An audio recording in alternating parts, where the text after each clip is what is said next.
ఇక Hyderabad Jubilee hills లో WE hub women acceleration కార్యక్రమానికి తెలంగాణ సీఎం రేవంత్ రెడ్డి హాజరయ్యారు. రేవంత్ రెడ్డి మాట్లాడుతున్నారు. లైవ్ చూద్దాం.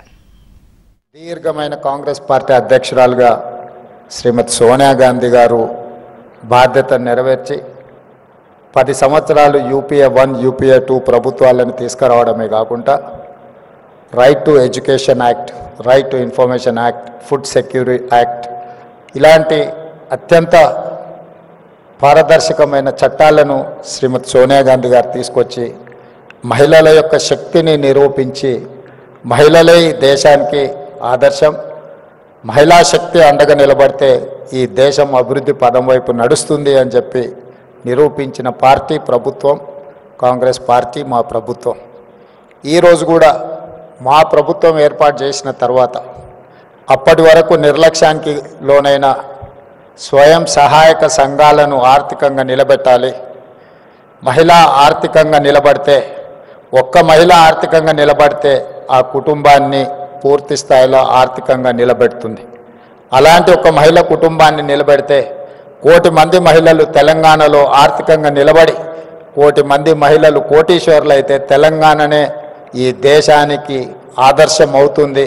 ఈ దేశాన్ని ఆర్థికంగా నిలబెట్టాలి అని అంటే తెలంగాణ రాష్ట్రం $1 ట్రిలియన్ ఎకానమీకి అభివృద్ధి చెందాలి అని అంటే 1 కోటి మంది మహిళల్ని కోటీశ్వరులను చెయ్యాలన్న లక్ష్యంతో ఈరోజు మా ప్రభుత్వం పనిచేస్తుంది. అందులో భాగంగానే ఈరోజు ఇంతమంది మహిళల్ని ఇక్కడికి పిలిపించి ఇక్కడ ఇంత మంచి కార్యక్రమాన్ని ఏర్పాటు చేసి ప్రోత్సహించే పనిచేస్తున్నాం.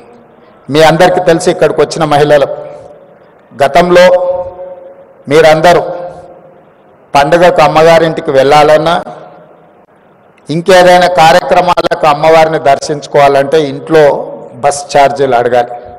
ఇంటైనా లేదు అని అంటే మీరు వెళ్ళే పరిస్థితి లేదు. కానీ ఈరోజు తెలంగాణ రాష్ట్రంలో మన ప్రభుత్వం వచ్చిన తర్వాత మహాలక్ష్మి కార్యక్రమం ద్వారా ఈ రాష్ట్రంలో మహిళలు ఎక్కడికి వెళ్ళాలన్నా, అమ్మవారిని దర్శించుకోవాలన్నా, అమ్మగారింటికి వెళ్ళాలన్నా ఆర్టీసీలో మీరు ఎక్కడ చేయి చూపించినా అక్కడ ఆపి మీరు కావాల్సిన దగ్గర దిగడానికి ఆర్టీసీలో ఉచిత ప్రయాణం మా మహిళా సోదరిమణులకు అందించిన ప్రభుత్వం మన ప్రభుత్వం. మహిళలకు ఒక ప్రత్యేక నజరాన శ్రీమతి సోనియా గాంధీ గారు ఇచ్చారు. దాదాపుగా ఇప్పటికీ 16-17 నెలల్లో 5,200 కోట్ల రూపాయలు ఈరోజు ఆర్టీసీకి రాష్ట్ర ప్రభుత్వం చెల్లించడం జరిగింది.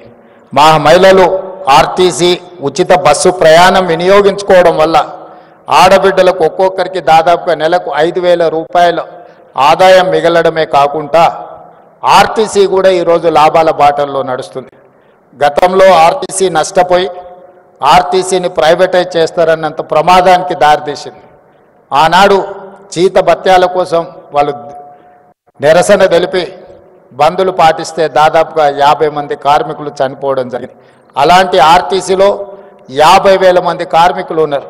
ఇవాళ 50,000 మంది కార్మికులు ఆర్టీసీ లాభాల బాటలో నడవడం వల్ల ఆ కుటుంబాలన్నీ కూడా బాగుపడ్డాయి అని అంటే మా ఆడబిడ్డలకి ఈరోజు తెలంగాణ రాష్ట్ర ప్రభుత్వం మహాలక్ష్మి పథకం ద్వారా మీకు ఆర్టీసీలో ఉచిత బస్సు ప్రయాణం అందించడమే ఈరోజు ఆర్టీసీ లాభాల బాటల్లో నడుస్తుంది.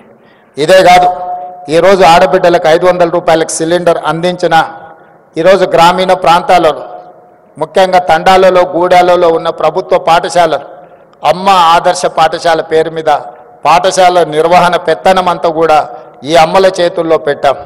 ఎందుకంటే గ్రామీణ ప్రాంతాలలో చదువుకుంటున్న పిల్లలు వాళ్ళ పిల్లలే, మరి వాళ్ళ పిల్లలు స్వయంగా చదువుకుంటున్న పాఠశాలల నిర్వహణ ఆడబిడ్డల చేతుల్లో ఉంటే బాగుంటుంది అన్న ఆలోచనతోటి అప్పటి వరకు ప్రైవేట్ వ్యక్తుల చేతుల్లో ఉన్న ఈ పాఠశాలల్ని ఈరోజు అమ్మ ఆదర్శ పాఠశాల పేరు మీద ఆడబిడ్డలకి అందుబాటులోకి తెచ్చినాం. ఇదే కాదు, ఈరోజు దాదాపుగా 1,30,00,000 డ్రెస్సులు ప్రభుత్వ పాఠశాలల్లో చదువుకుంటున్న విద్యార్థులకు కుట్టించే బాధ్యత. గతంలో ఇవన్నీ కార్పొరేట్ కంపెనీలకు ఇచ్చేది.